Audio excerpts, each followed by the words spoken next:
when he was with Richard Monk on the side of the OSCE before he switched and went over the Atlantic Ocean, and since then he's working for the United Nations.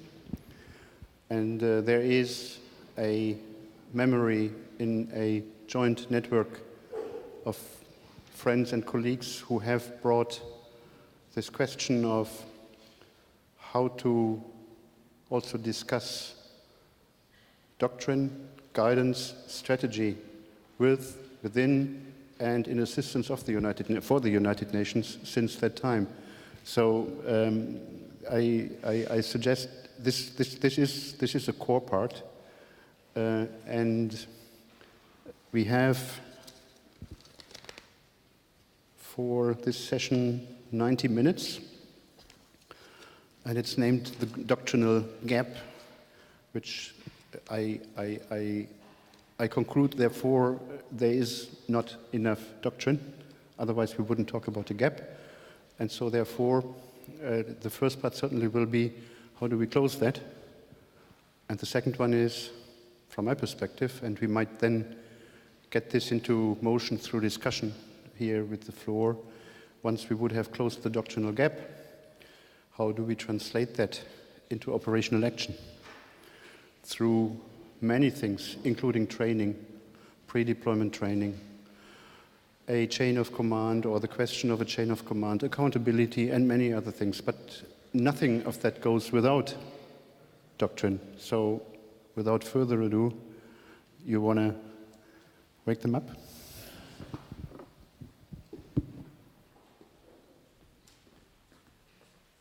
Good afternoon, ladies and gentlemen, distinguished representatives. Usually at this point, I apologize to the interpreters because I'm one of the fastest speakers of the English language, not working as a professional auctioneer. But since I'm on some cold medication, I will be speaking somewhat slower. So with that quasi-introduction from Stefan, what I'd like to do is take you on a magical mystery tour through the development of the strategic guidance framework. To put some context, and I know to strain people's eyes at the back of the room, this is an organizational chart of the Department of Peacekeeping Operations. All you need to see here is that there's 3 pillars, one of which is the Office of Rule of Law and Security Institutions. The other 2 are the military and the political affairs officers in DPKO. And in the middle of a ROLC, you find the police division.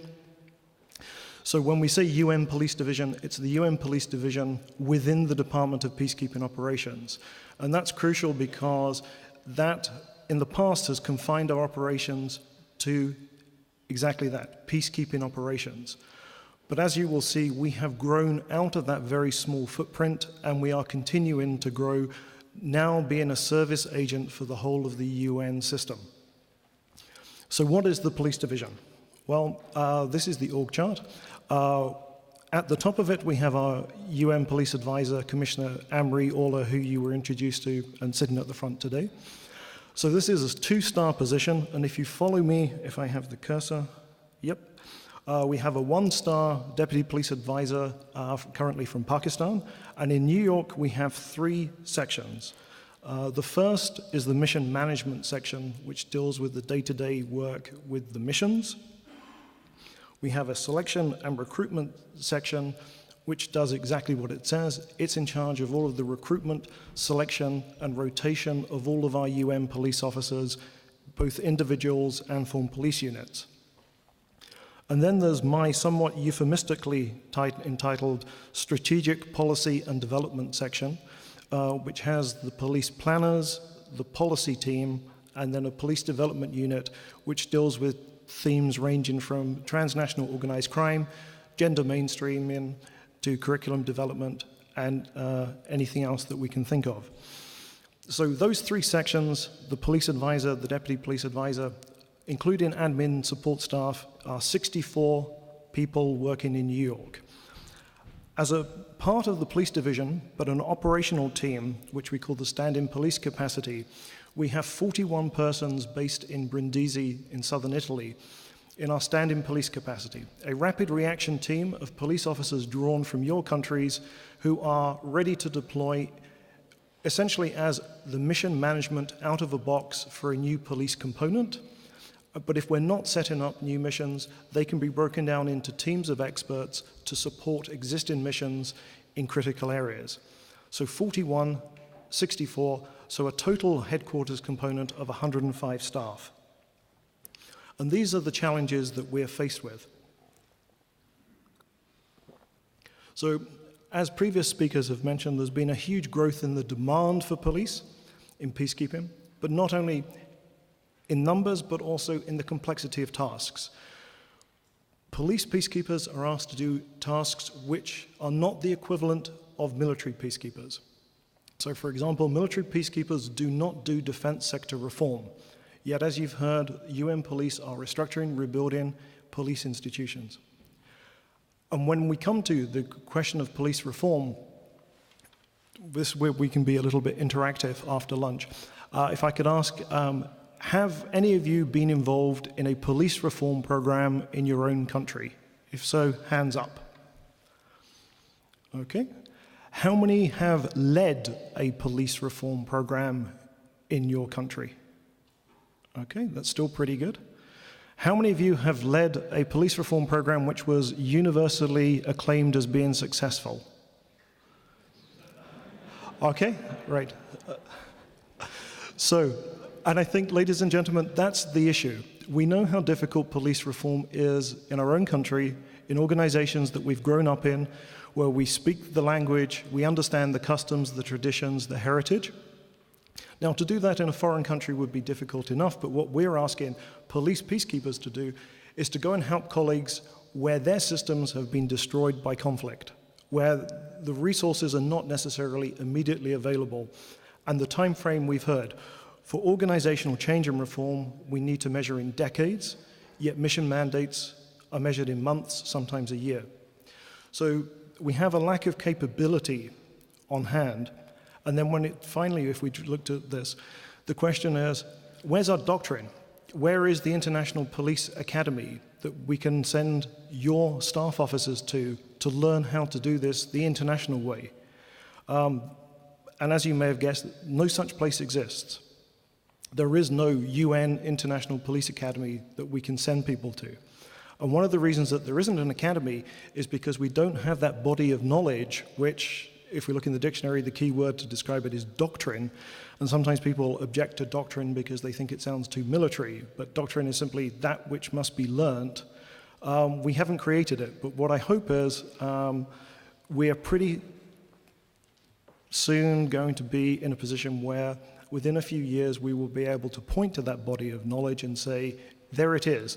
And then perhaps in a network of virtual colleges, we can actually create that academy for future generations.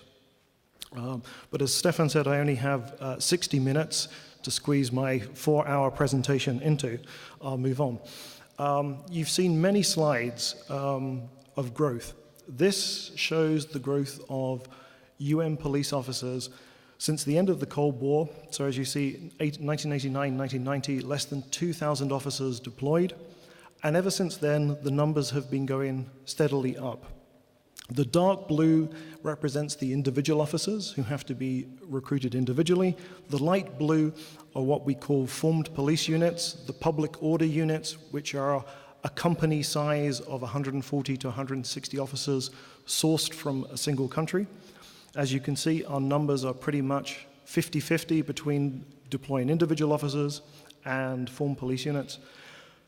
And here we have to pause, ladies and gentlemen, because we've all grown up with thinking that arrows going up are a good thing.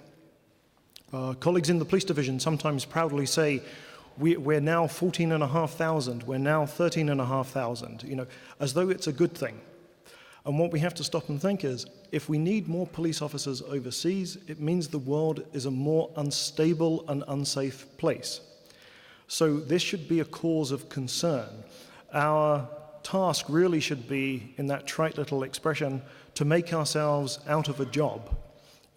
Our aim should be to get these numbers down in order to show that the world is at greater peace, and we've solved some of these problems. But as much as I would like to say that's on the horizon, I don't think it is. So for you as an individual, for your services, I have to make it known. You have to expect to be sending police officers overseas for the next couple of decades. On our long-term forecasting, we don't see a reduction in these numbers. So the ad hoc approaches, which we've struggled with for most of the years of the last century, just will not do. We need to get more professional and more organized in how we deploy a body of men and women overseas. So where are we sending all of these police officers?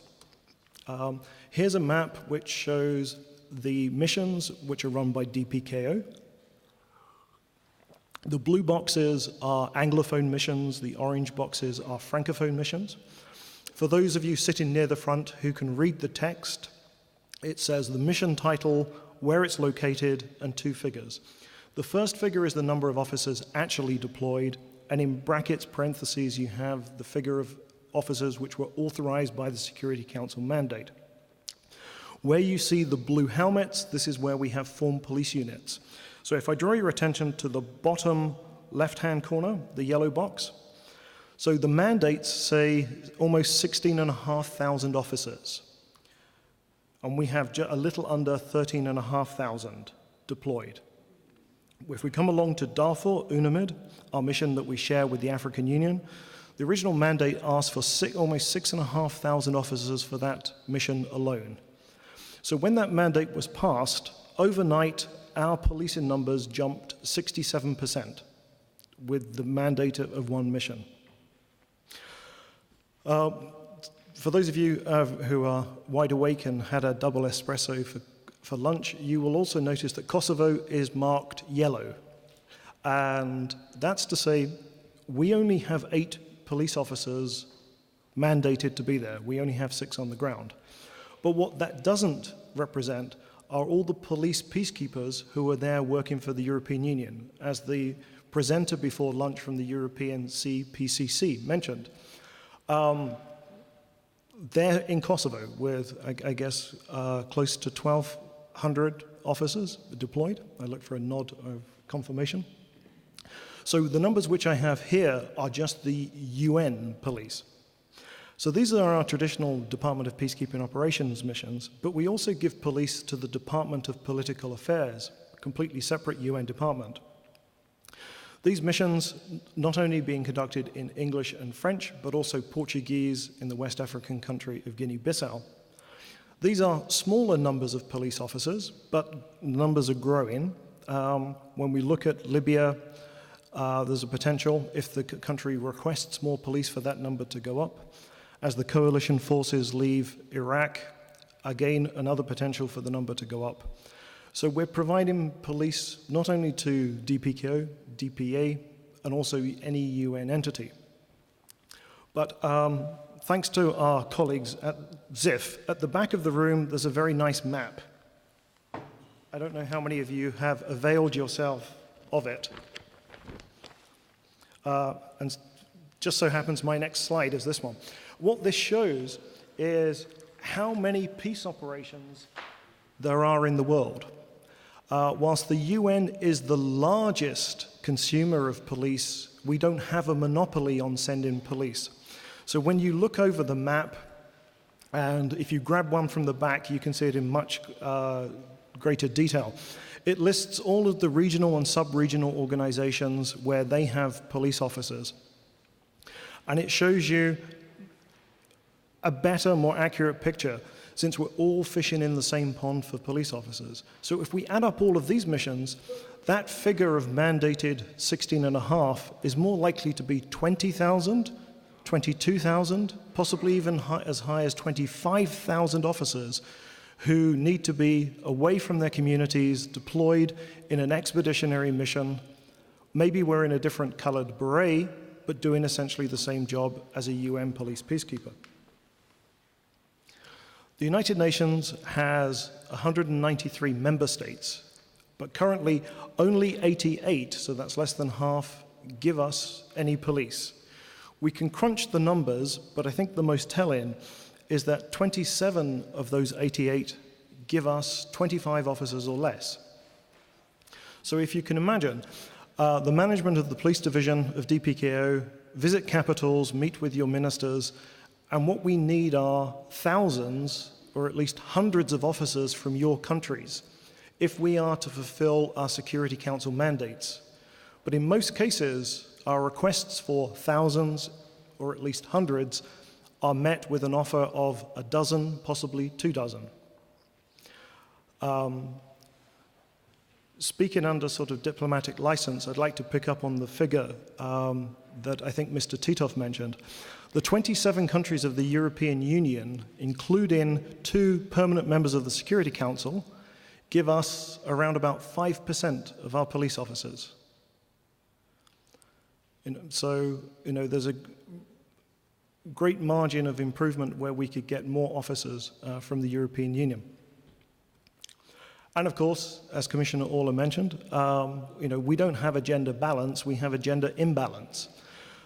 We know that policing is best when it is reflective of the communities which it serves. So my question, this is where the second part where we become interactive. Does anybody know of a society which is 90% male? Because if so, we have the perfect police for that entity. I'm looking around the room. I'm just wondering if anybody's going to be brave enough to venture.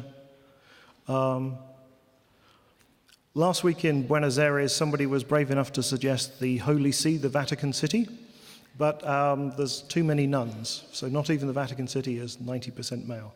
So with this, we need to look at increasing the number of female officers, and the person who sort of, I think, summed it up best is our former police commissioner from South Africa, Mike Fryer, when he said for UNAMID, he needed his UN police component to be 40% female to be operationally effective. Not to fulfill any UN mandates or resolutions, or highfalutin ideas. He simply said to be operationally effective in the country, in the territory, with the people that I'm faced with and the crimes that the people are faced with every day, I need my component to be minimum 40% female. So as you can see, ladies and gentlemen, we've still got a ways to go. We've tried to put in an intermediate point to try and reach a goal of 20% by 2014.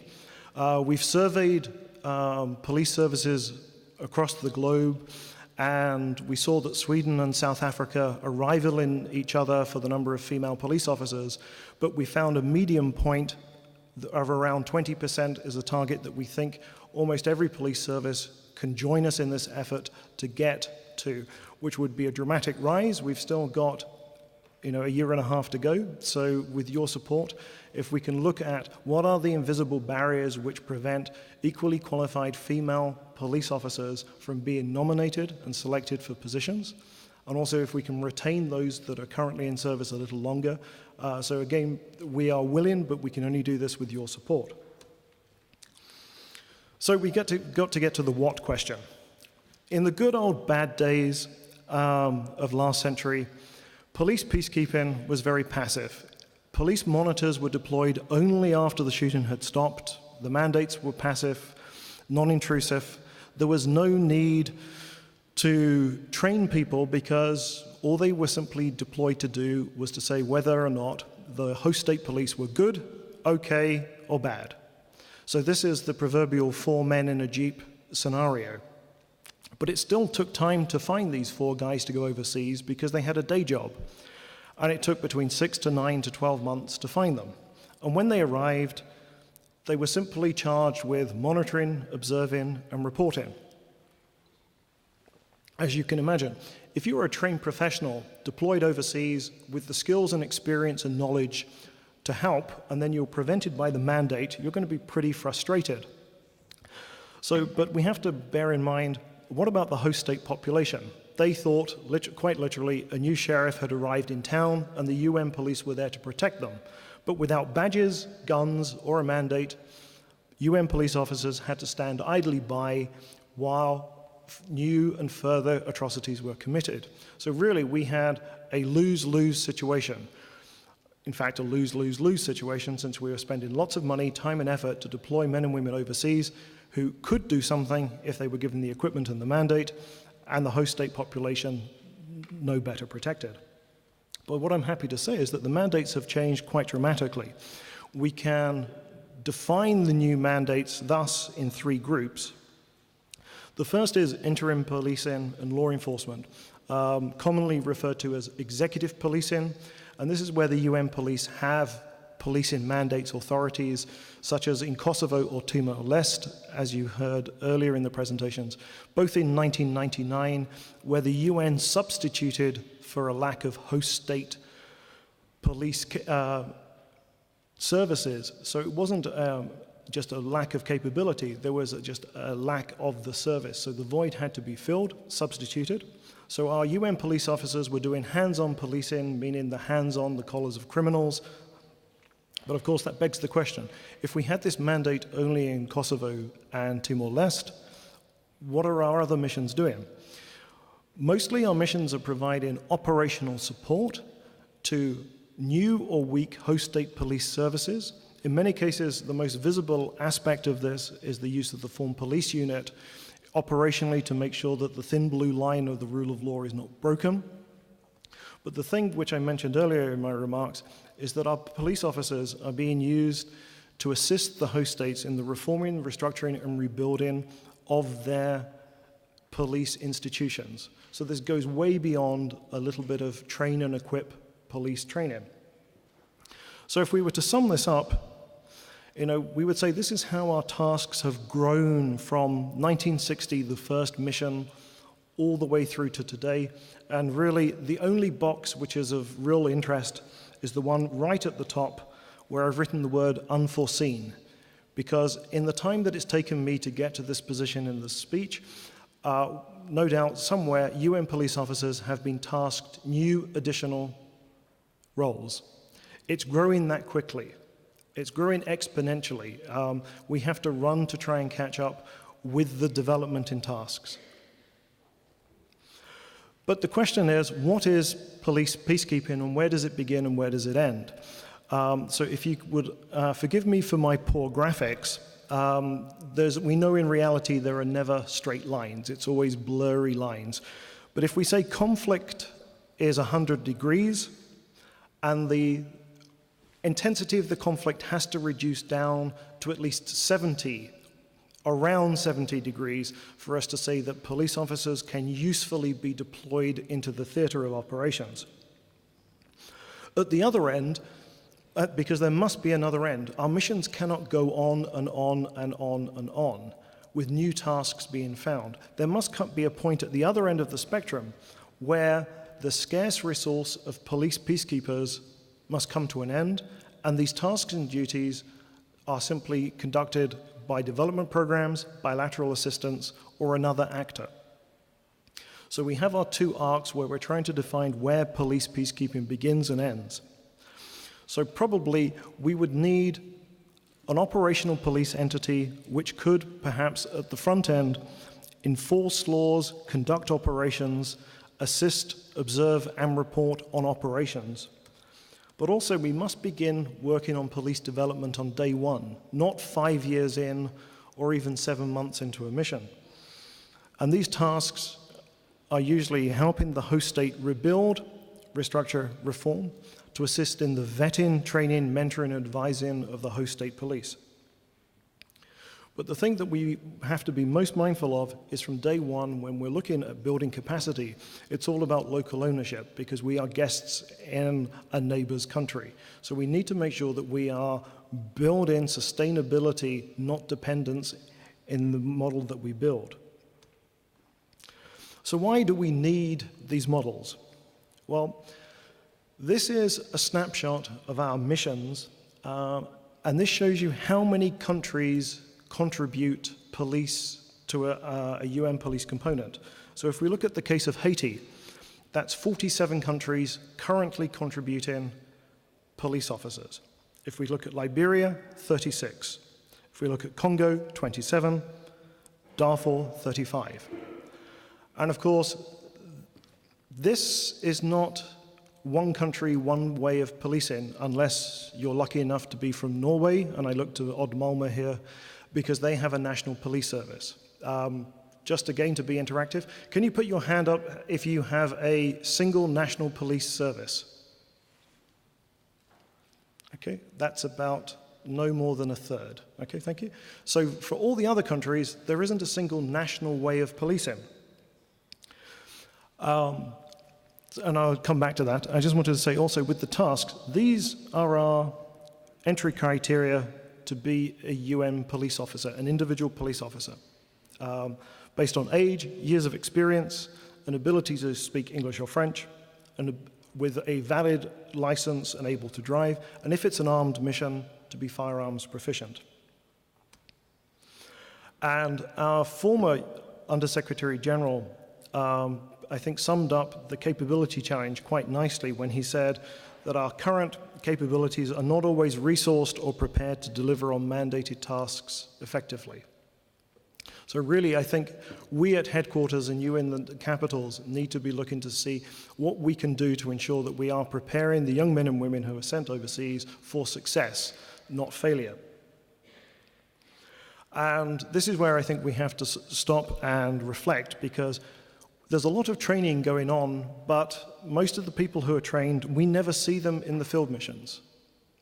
So I think we have to work together to make this our objective, that we are absolutely sure that everybody who is trained is the right person, is about to deploy, and they're being trained on the right system. And if I can just underline this, when we started looking at UN police pre-deployment training, we looked at Darfur as we took over the partnership of the mission with the African Union. For the UN police officers entering the mission, less than 10% of them had any pre-deployment training. So if you can imagine, instead of leaving to go home at the end of this conference, we put you on a plane and sent you to Al Fasher. Chances are, within the group here, we would have more people better prepared than those initial officers who went to Darfur. So for the 10% who received pre-deployment training, they had been trained on national systems. So these national training systems were not necessarily compatible. But working together with colleagues from our training service, with the representatives of regional training institutions, we came together and we quickly put together a Darfur police training curriculum, a 2-week program. After 12 months, we changed that figure of less than 10%. 76% of the people arriving in Darfur had received that training curriculum. After 18 months, the figure went up to 86%. So it shows what we can do if we work together to address the pressure points. The figures now just dropped down to 83%. So that what started off as a curriculum just for Darfur quickly became the standardized individual police officer training curriculum. And now this is being rolled out by colleagues who are running regional Train the Trainer courses to try and disseminate the curriculum, its content, its delivery, so that every officer who is deployed, hopefully in the future, will have received pre-deployment training. But pre-deployment training is just really the beginning. Colleagues have mentioned that we needed to create a specialized course for the prevention and investigation of sexual and gender-based violence in a post-conflict environment. We've also worked on the development of a standardized pre-deployment training curriculum for former police units, and also a brand new course on police peacekeeping planning, because very few police services maintain a planning branch for overseas expeditionary missions. So again, this is something that we hope to be able to offer the member states in the coming months, train the trainer courses so that we can train your trainers to train your personnel on planning in a peacekeeping context.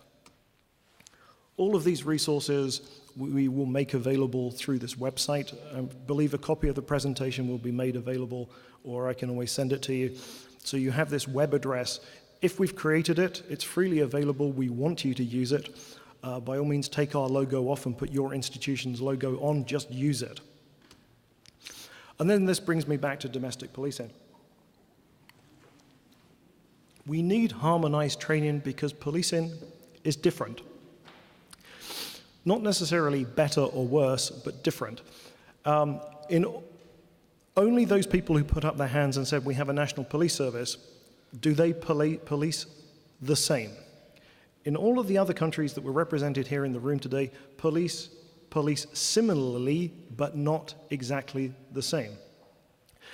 And the best metaphor I can have for this is the word football.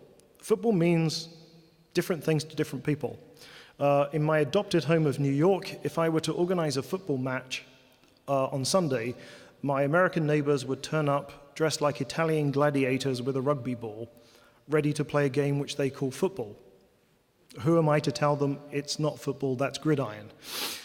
We have Commissioner Hughes from Australia, who has an alternate life of being an Aussie rules football player. Apart from wearing very, very tight shorts and very brightly coloured socks, that's all I can talk about it, but I'm sure he'd be happy to discuss the merits of that game. The Irish also have another game called Gaelic football. Again, would you really want to walk up to a 6-foot Irishman and tell him his game is not football? It's all football, just different. So when you think how it can be slightly different in our own countries, most dramatically, I think we've seen the Hollywood car chase, with the cop car stopping at the county line because the jurisdiction's different. And in the United States, and I look to Dave Purdy to correct me, I believe there's almost 18,000 police and law enforcement agencies in one country, policing similarly but differently. And yet we expect all of these parts to come together and to work harmoniously in the field. And ladies and gentlemen, statistically, young men and women making this up as they go along in the field under fire will get it wrong more times than they are likely to hit upon the right solution. So I think it is incumbent upon all of us to work at a strategic level to define what is our shared vision for policing, and then make sure that everybody is aware of that and train them so that they are best and better prepared to go into the field. So, this brings us to the topic of this discussion, the international policing doctrine.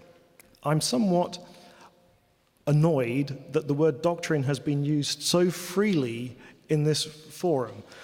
We used to use the word doctrine, and then people objected, so we've moved away from doctrine to guidance. But if this august body would like to make a resolution to reinsert the word doctrine, I would say yea verily, but just put it into the minutes. Yeah? But until that happens, I'll have to stick with guidance. But we think if we can come together with a strategic guidance framework where we define the beginning, the end of policing, this shared understanding will allow us to have job descriptions. So when I say I'd like a chief of criminal intelligence, and that's a PD 2.1, you will know exactly what profile of the person I'm talking about. Not only will we have vacancy notices for individual posts, but we can prepare people through standardized training ahead of time. When we figured out exactly what it is we're supposed to be doing, only then will we truly be able to monitor and evaluate. Because I fear at the moment what happens is I spend $5 million and 5 years building a $150,000 house, which should have taken 3 months. Yet I'm judged only on, did I deliver accommodation? And the answer is yes. Not whether I did it effectively or efficiently, on time and on budget. So how do we propose undertaking this gigantic task? Well, we've got to ask these questions. Really, what is police peacekeeping? It's not policing as you know it at home, nor is it peacekeeping in its entirety. It is a small band of discrete tasks. It must have a start and it must have a finish. And when we finished answering that question, how should we do this? Even here in Germany, there would be no doubt some discussions that there isn't a single German way of doing things.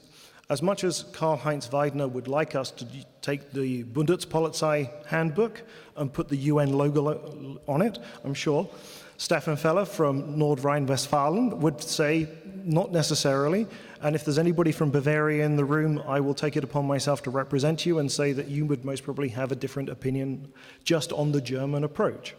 So then we multiply that by the 193. Now, of course, as an Englishman, I have to tell you, you're all wrong. We should just do it like the Met does in London.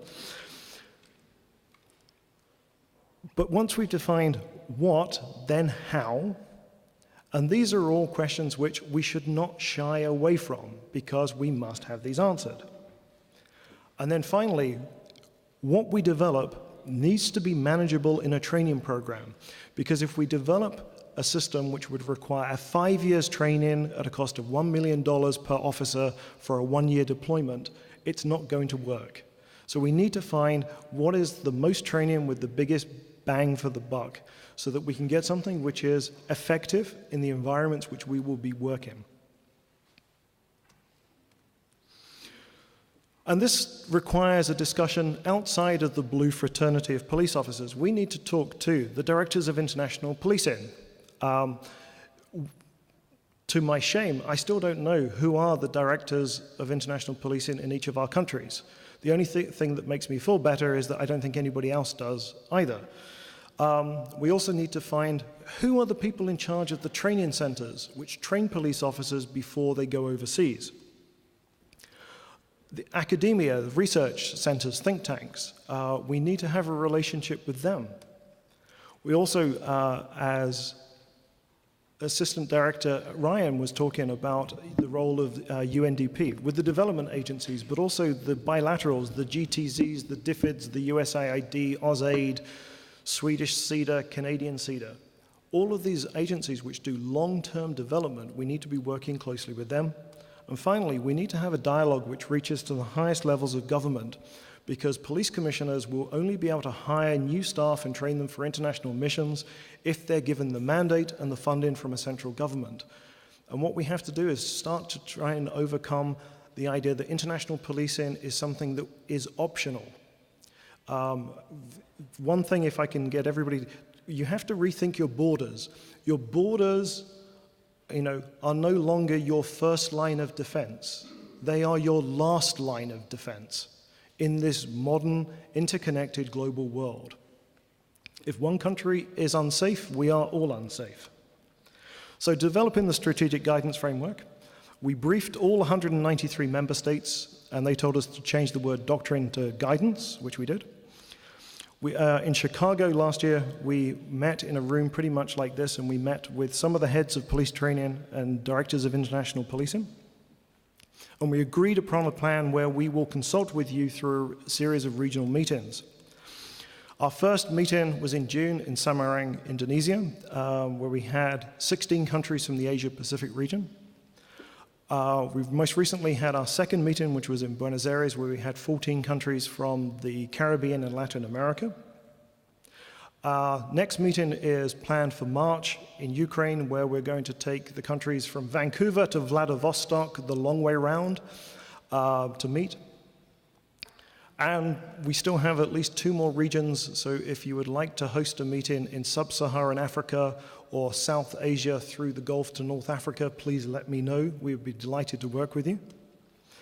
And what are these regional meetings? We're asking your countries to send people with negotiating powers to discuss these issues, and we start geographically, as you've seen, but then we want to move to thematically based workshops where we can have people coming together to decide what is a fundamental understanding of criminal investigation. There's as many ways to do it, but can we find a commonality which will work in a common law system, a civil law system, a system which is influenced by Islam? Is there one way, or does the UN have to have 3 primary colors on the shelf so that we can take down standardized training according to the area? So we want to work with your experts, but we can only do this if you make them available to us. So we will work on the basis of doctrine development groups, which we've worked on, where we will ask you and your experts to contribute text, and then we will manage it. And we will also look at the same format to create curriculum development groups, where we take existing work that you have and try and harmonize it into hopefully an international standard.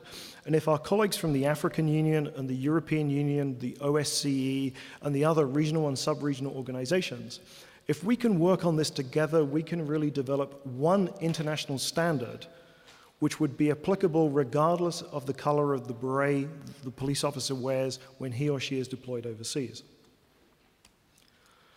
So we hope by the end of this year to have clarified what are the tasks, the core functions of UN Police.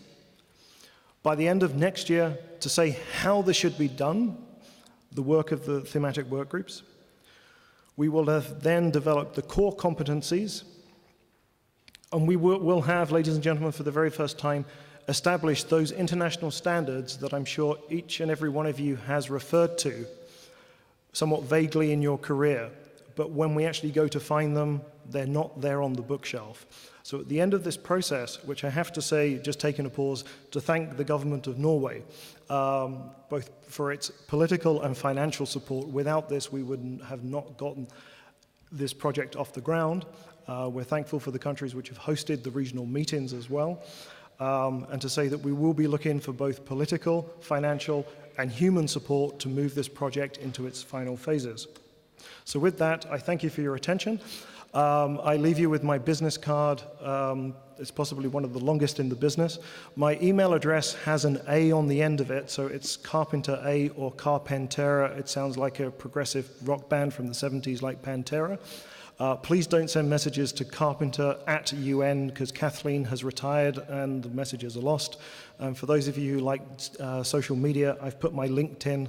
That way I don't need to have business cards, and nor do you. And with that, I leave you with the vision from our director, Amriola, saying that what we're trying to do is to create a police which is of a professional service with a lasting impact.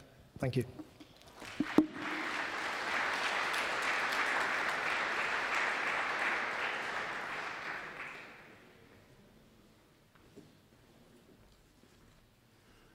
I have a privilege.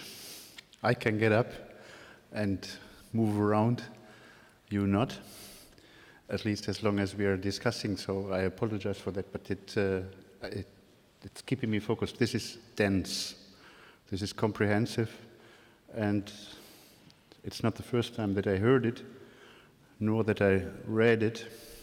It's exciting all the time, and I discover all the time new aspects, because this is, in the truest of all senses, a complex undertaking. And how should we start? Should I look for interested individuals in the room who would like to discuss with Andrew, add questions or leave comments? I will need help, or you just yell at me if I don't see all of you pointing, but the colleague over there, that's if you take the floor. You, yeah. Thank you for the time. I want to raise one issue. My name is Senior Superintendent Joni Asadoma from Indonesia. I participated in 3 UN missions, 2 times in Bosnia as police advisors, and 1 time in Darfur as FPU commander. So I experienced these 2 kinds of police tasks in UN mission as police advisors or individual UN police officer and as FPU. In my point of view, there are 2 basic things that distinguish between individual police officer and FPU. First is the task and responsibility, and second, this is maybe a little bit funny, is the allowance of the FPU. There are big difference between allowance between FPU and individual police advisors. First, the amount of the individual police officers. And the second is the system of a payment. Individual police officer, they get allowance much bigger than FPU. For example, in Darfur, individual police officer, they get around $146 per day. It's mean around 4,300 per month. And for FPU, they get only, in total, maybe $1,100 per month. I think this is like we can say like injustice between those two kind of police assignment in UN mission. In one side, when we are in the field, you know, FPU, their armed police officer, and if something happen during the patrol, even in the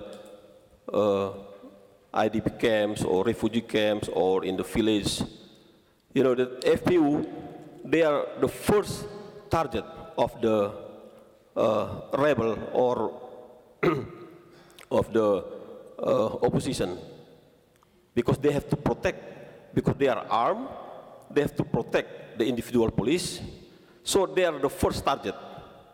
But in the payment of allowance, they get, you know, much more lower than individual police officer. And this is a thing that they discuss in the field. Why we get only $1,100 while individual police officer, they get almost 5,000 US dollars per month. This is from the amount. The second, for the payment, the individual police, UN paid their allowance in the mission area. And every month they get it on time. But for FPU, UN paid the FPU through the government. So UN paid to the government as reimbursement, and the government will pay the FPU in the mission area. This is long way. Many times I experience that we get the allowance after 3 months or even 5 months. We got the allowance. So this is like, you know, discrimination of treatment of the police, UN police in the mission area. And one day there was a supervision from New York, and I raised this issue also. Why? And the officer from UN said that they also admitted that this is not good, because one thing that increased the motivation of the UN police in the field is the allowance. But they said they cannot do anything because this issue must be raised in the General Assembly and must be supported by majority of the UN member state. So in this occasion, I want to explain this issue to be responsive by even you or Ms. Anne Mary and all the participants here, that the payment of the allowance between those two kinds of police is important to be equalized. Thank you. Thank you. It's important to talk about that. No doubt. It's an issue that I have constantly also seen throughout all those years. I wanted to suggest that in addition to this, I have the gentleman over there in the fourth row, the left, and I have Commissioner Wafi. And I wanted to encourage that you put Andrew on the grill, if I may say so, because he's prepared to do that, on the question that is really at the fore of that what we want to do here. What we are doing as United Nations Police, and how can we then unify that? This is such a tremendous undertaking, and I will come possibly to that in a while. But if you could put that into the front and center of your question or comment, I would appreciate that. Okay. You have the floor. I'm the Commissioner of Burkina Faso. I have a question on Darfur.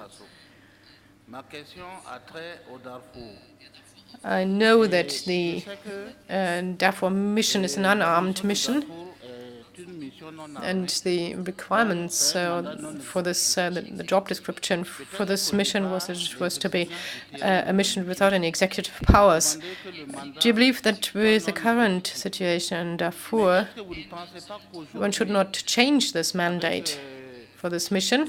Because the peacekeeping mandate is based on a different strategy now. Don't you believe that the non-executive mandate should not be transformed into an executive mandate? Well, I'm saying this because I've just come back from Darfur, and we noted there that the police of the mandate are unarmed, and if there was an attack, then they would be protected by the FPUs, and they can't do anything because they are exposed to the attackers. And that is the situation that we currently have in Darfur. When they sleep in their tents and when they have to be afraid of being attacked, then, well, I think that is really problematic because they are not armed. And those who should guarantee their security are not always quickly there on the spot. So therefore, I believe that it is about time to change the mandate. Côte d'Ivoire, for example, requested the transformation of an unarmed mandate into an armed mandate. That is my question. Je crois que j'ai compris. Merci. Commissioner Wafi. Well, since I'm taking the floor for the first time here at the moment, I would like to thank the German hosts, like previous speakers, for having organized this conference. But there's one issue that I want to stress here and that I want to highlight in particular. This regards the Al-Kab mandate. It was with great attention that I listened and interest that I listened to Andrew, and as always, his presentation was fantastic. He has a lot of ideas, a lot of visions for the future, and a lot of interesting ideas. But there was a point where I was somewhat lost, because I had the feeling that, well, with regard to the doctrine, we, I think, move towards, or should move towards, a harmonization of policing all over the world, but that is not my view.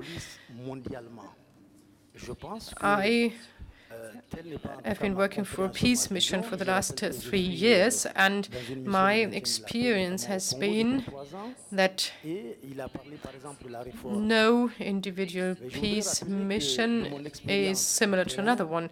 Each peace mission is different. This depends on the mandate given by the Security Council, and for each mandate and for each mission, you need to find your own path or procedure or whatever. Of course, there are some general standards, some general norms, for example, but if we work on a certain, under a certain mandate or during a certain mission, we have to stick to certain standards, of course. In Congo, for example, we have 110,000 police officers after reform. And well, what did we do with them?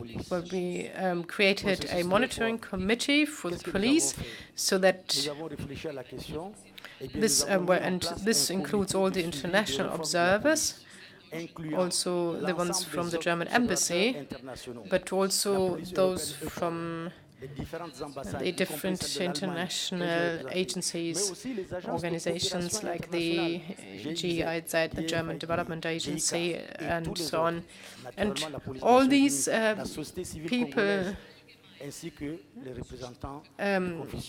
well, are needed in order to get the necessary amount of support, not only from the local police, but also from the international community. We need this kind of support because they, after all, pay. So beyond this doctrine, beyond this vision, beyond the need of developing a kind of strategic framework with clear-cut targets, once the police forces have been deployed, I think there's also a need for specific norms or standards so that the local police gets more support. Maybe Andrew can tell us something about that, because I believe that he certainly has a view on that. Because, for example, today in Congo, the Congolese police has its own character.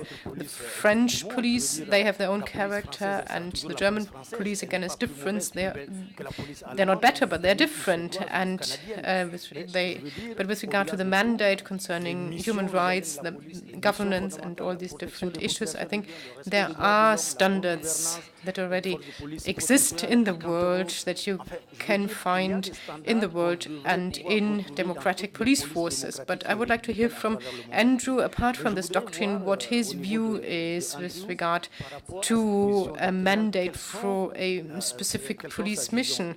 Well, we have 27 member countries, or 27 countries rather, sorry, each with their own individual character. So police officers from Canada, from Ukraine, from Sweden. Is that what the future is going to look like? Is there going to be a kind of international police force of the future that will look the same the world over, or are we talking about peacekeeping here?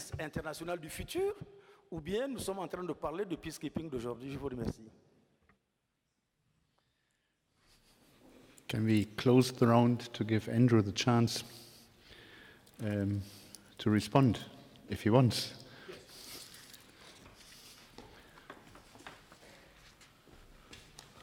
Okay. Just to address the issue from our colleague from Indonesia, I think you answered your own question when you said it's a matter for the member states, that this policy. What we have tried to do with the symbol which is on the screen of the UMPOL, we have tried to put that forward as the symbol for all UN police, whether the officer is deployed as an individual police officer, IPO, or a member of a formed police unit.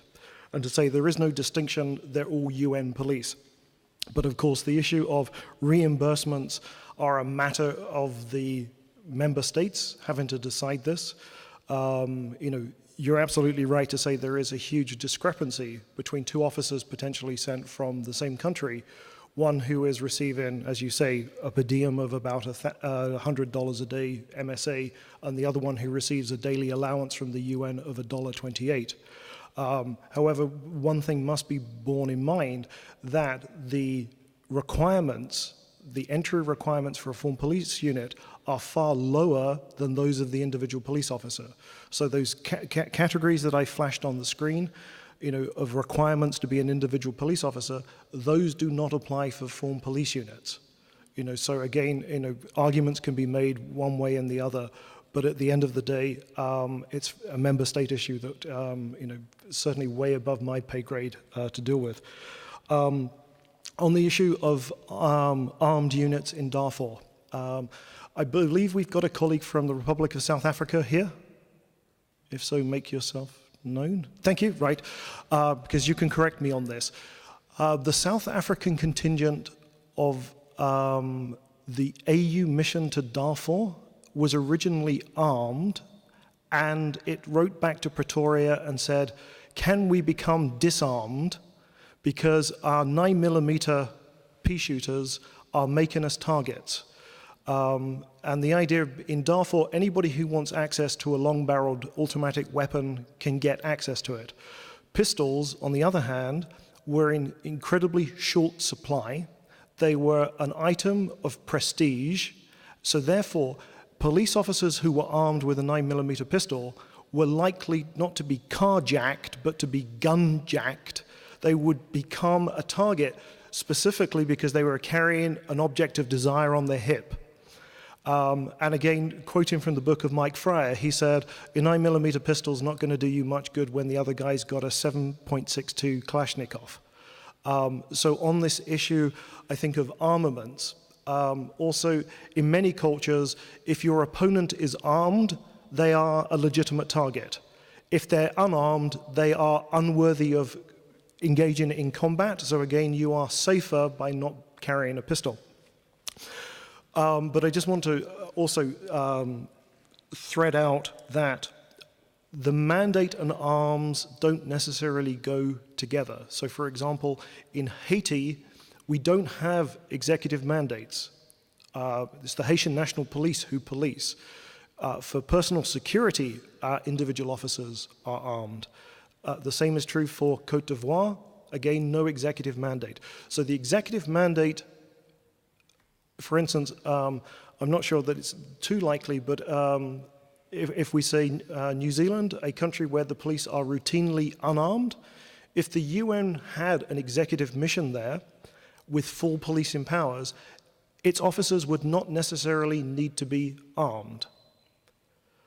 However, if you are policing in a country where officers are routinely armed, they will be armed, but the executive mandate is specifically about the substituting function when there is no host state police.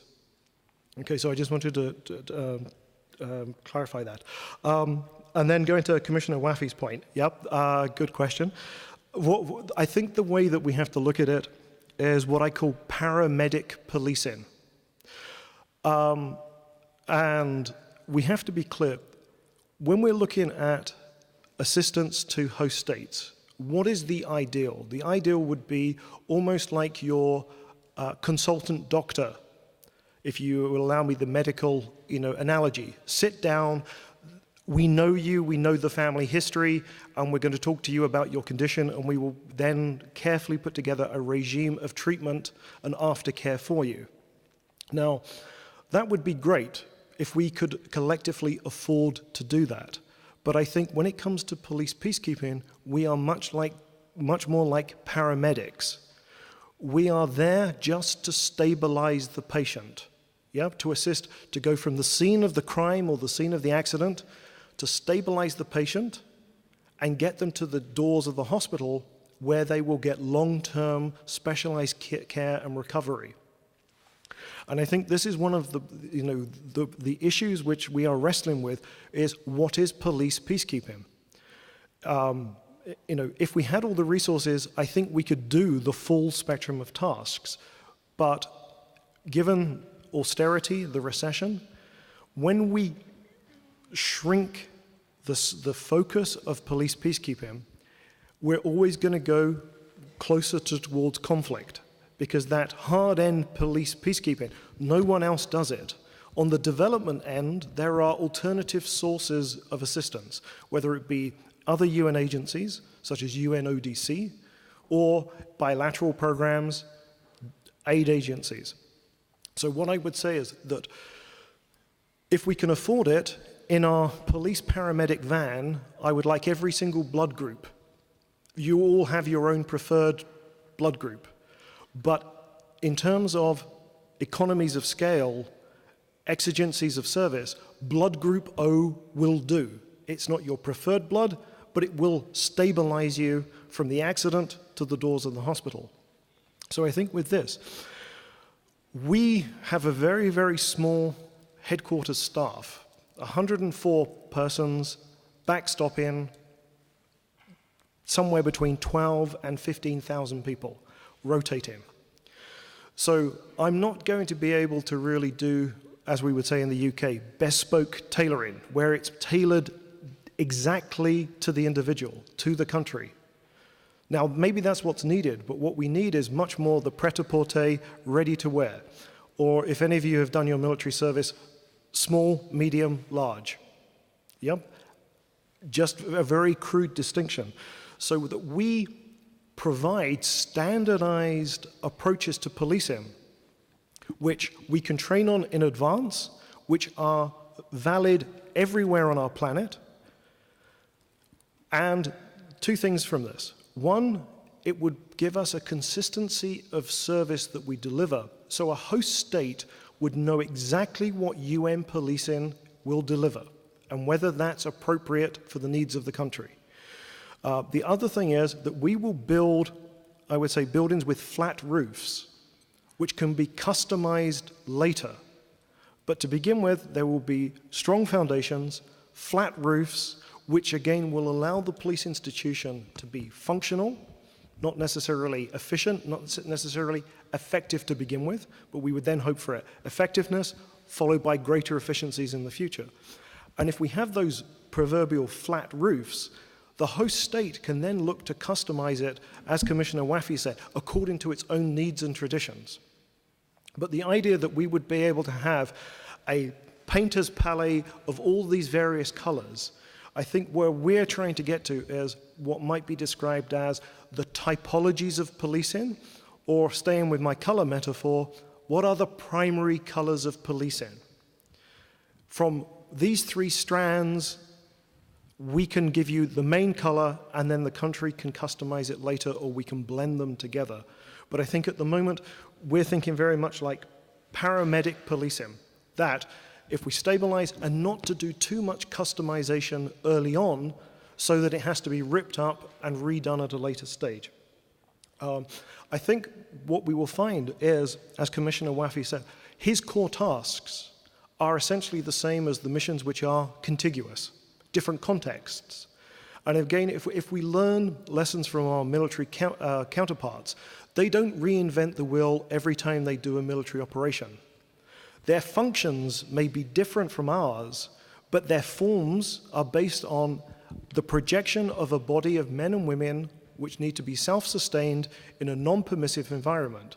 So I think, with our discussions with member states, we're starting to find that their structures, their forms, not their functions, and I have to underline that, are very useful for us because they cover those core areas. There are certain things which an expeditionary police in peacekeeping will need that a domestic police never have, or perhaps rarely have, such as your own medical hospital, your canteen, because you eat at home, or accommodation.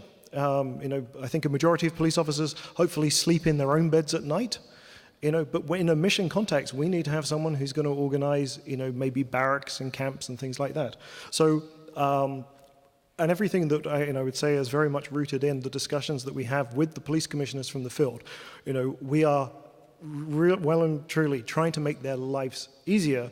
And what I fear at the moment is that the policing equivalent to the cure of cancer has been discovered in a field mission, and because of the rotations has been lost.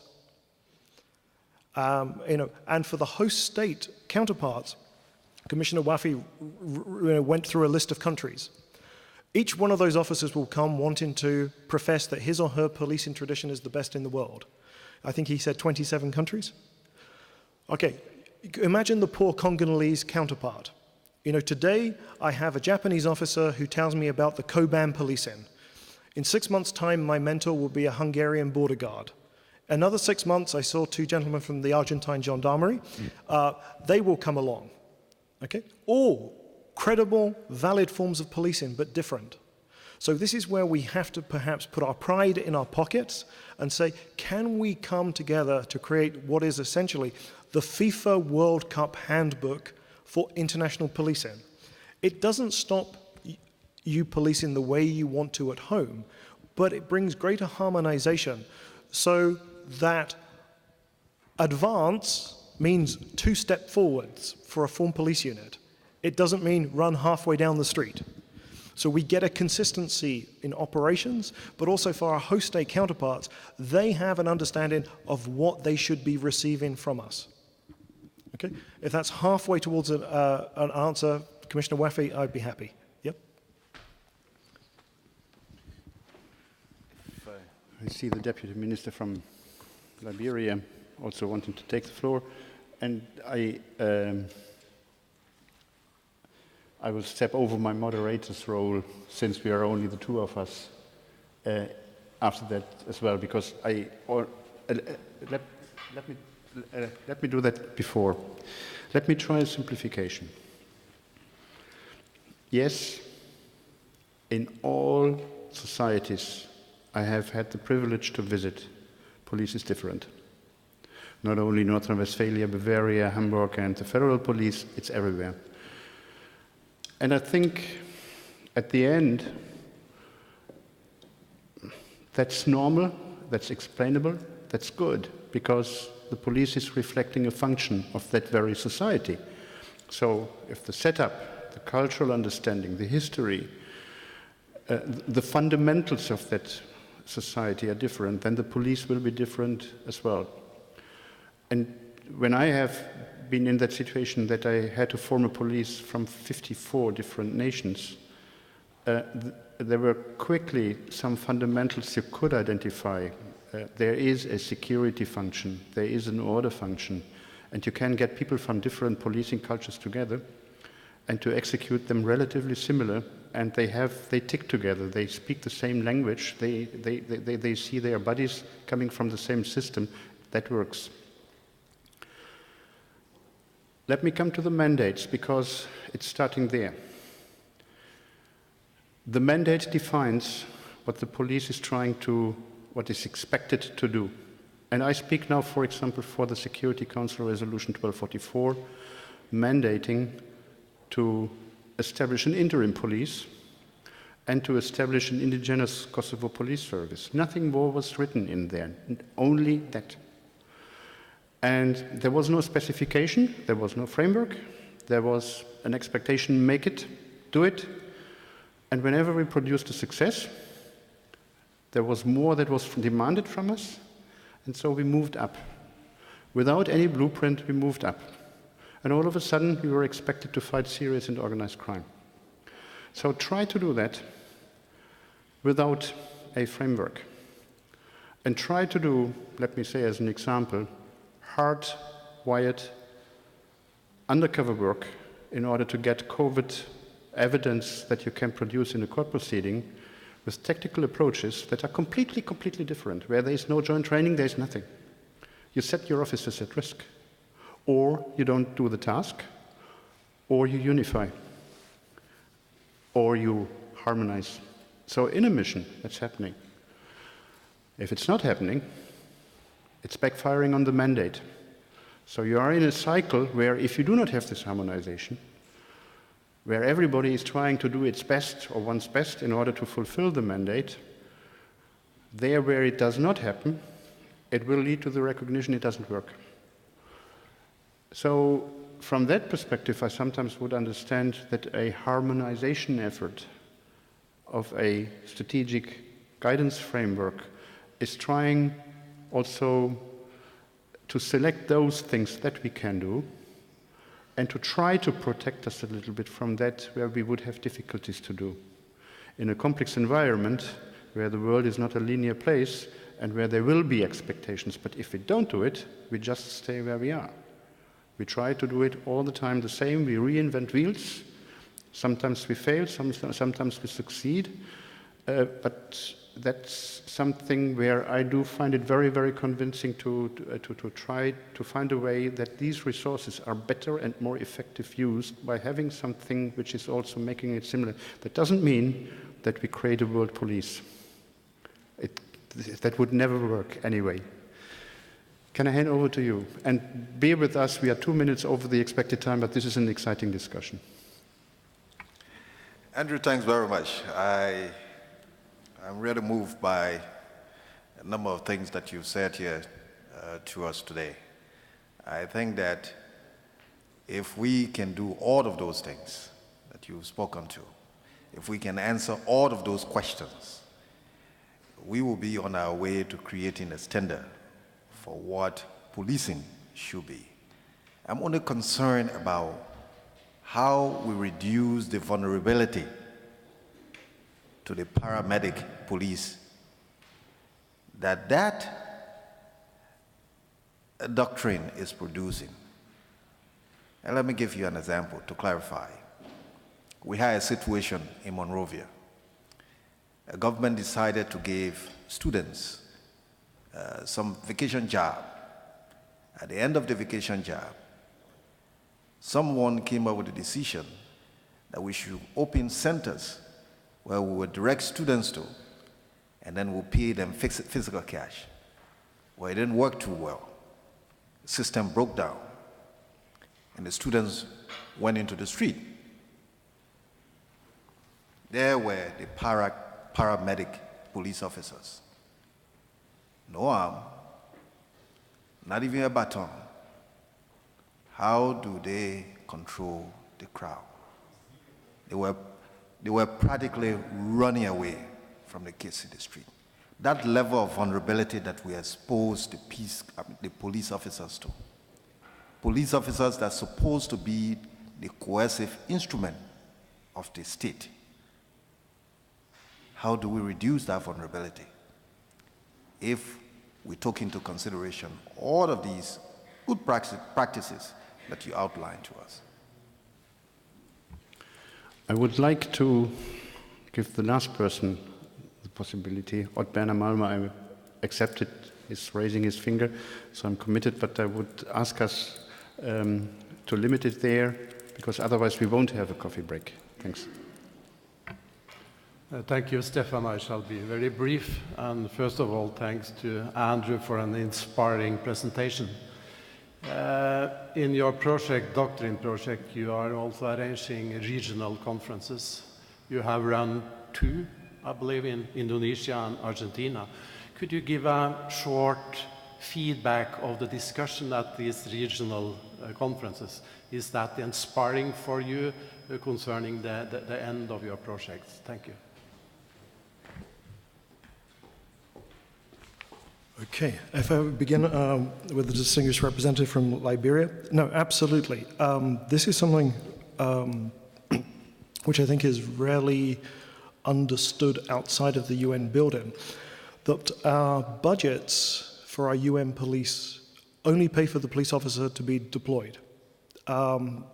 We still lack the assigned funds to buy equipment. So too many people in this room that I know personally have told me stories where their police officers in a blue beret have gone out to a nice, shiny, brand new training center where there's PowerPoint and they're lecturing on the latest technology on X, Y, and Z. The host state police counterparts don't even have pen and paper to take notes. But it doesn't really matter because there's no electricity, so this new piece of equipment, the XYZ, wouldn't work anyway, but they haven't got it. So being very courteous, the host state police thanked the international police for a very, very interesting lecture. They remark about how well they know the subject, and as the UN police officers jump into the big white 4x4 SUV, they pass their host state counterparts who have to walk back into town because they have no transport. Okay, I wish this was just a story, but I think many of you could just fill in the gaps and put the names of the countries. This is where we have to break out of the blue circle, and we've got to have discussions with representatives of ministries of interior, justice, other maybe international development, to say for a police officer, as the minister mentioned, basic equipment. You know, if an officer feels vulnerable, he or she is either not going to do their job or going to respond overly aggressively. It's human nature. I'm going to hit this person before they can hit me. We've seen this with our formed police unit review, that it's quite shocking that units were sent overseas without all of the equipment which they are mandated and required to have. So what we have to say is it's almost inconceivable that a bureaucrat of any sort will not have a mobile phone and a laptop. I'm sure many of you have had the same thing. When the internet has gone down and you can't email people, you've said, I can't communicate, forgetting that there's a telephone on your desk that you could phone the person, or, God forbid, get up out of your desk, walk down the corridor and say hello to the person. Yeah? That equipment, which we think is absolutely essential for our daily functions, we need to elaborate what are the minimum professional equipment that a police officer needs, and articulate that as a non-negotiable list to say, as we deploy officers into the mission area, we will take the minimum kit required for the host state counterparts. I mean, there's mission after mission where you hear of UN police officers collecting money to buy T-shirts that say police on them so that they can give it to their host state counterparts. I mean, ladies and gentlemen, good on them, but again, shame on us that it's in that circumstance. So again, with the doctrine, once we've said, what is it that a paramedic police officer should do, how he or she should approach this task, we will have not only all the training requirements which will come out of that, but I think the minimum kit lists. And I mean, this is in our meetings, this is blends from the first question over to Odd Malmers. When we've had the regional SGF meetings, we've made a point of making sure that we always have a speaker from the region whose country is currently or recently hosted a peacekeeping operation, so that they can quite respectfully and in a dignified manner say, this is what you did right, this is what you did wrong, this is what we wanted, and this is what you gave us. And it's interesting to see, that feedback, because one of the words that we don't use very often is client, and the host state police and the host state population are our clients. We need to deliver what they need, not what we have available. Now, Stefan's looking at me saying, it's coffee, but I still have odds questions, so in 30 seconds or less. We've had great meetings thus far. The momentum is really starting to build. Our Australian and Indonesian counterparts who hosted the first meeting got us off to a really good start. The only downside was perhaps the karaoke, but unless Boy Salamuddin has me singing Sweet Home Alabama, I'm okay. What we found is from the two meetings a convergence, just as Stefan said, these commonalities, what Richard Monk refers to as the eternal verities in rather archaic English, but it's the essentials. If we distill it down to the basics, what we found in two separate meetings without any prompting, that the police chiefs from the regions, the directors have said, they see four key components: command, operations, administration, and capacity building and development. And it's interesting, so with two blind groups in our studies, we've had the meeting in two regions now, and both groups have said if we have to distill this down into elements, so almost, there's no flip chart. So with this visual aid, which only maybe the third thing we'll see, already we have then command, operations, admin, capacity building and development. We've all got a rudimentary structure. And then the question will be then to define what are all the elements of operations. Many countries separate their uniformed patrol officers from their criminal investigators. So we've had lots of heated discussion about, is that necessary, or can we, for simplicity's sake, put those two together so they're there. One of the other interesting things which came up in the previous copy of the UN magazine, which you've got copies, on the front cover you have an illustration of UN police working with their host state counterparts to rebuild a justice system. Erroneously, but interestingly, all the UN police officers are dressed the same. So from one of the meetings, we had an appeal from the region to say the UN police should have a single uniform. So it is immediately identifiable that it's UN police. There were also comments about that we should pay much more attention to rank and how individual officers' skills are applied in the mission. So I would say of the three things, there's obviously much more from the meetings, a growing consistency on what are the core competencies, a reaction from the member states saying that we should think about a uniform, so to make it easily identifiable, and then the issue of rank and role in the mission, that we begin to match officers to specific posts rather than a general duties approach. And if I have not mentioned your region, I implore you once again, please contact me or my colleague Dmitry Aleskevich about the upcoming meetings, because we really would like to see as many people represented.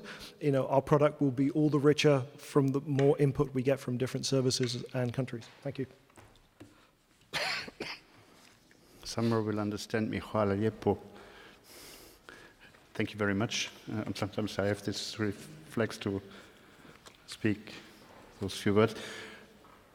This is 15 minutes for an exciting, I think we can accept that. We have 15 to 20 minutes.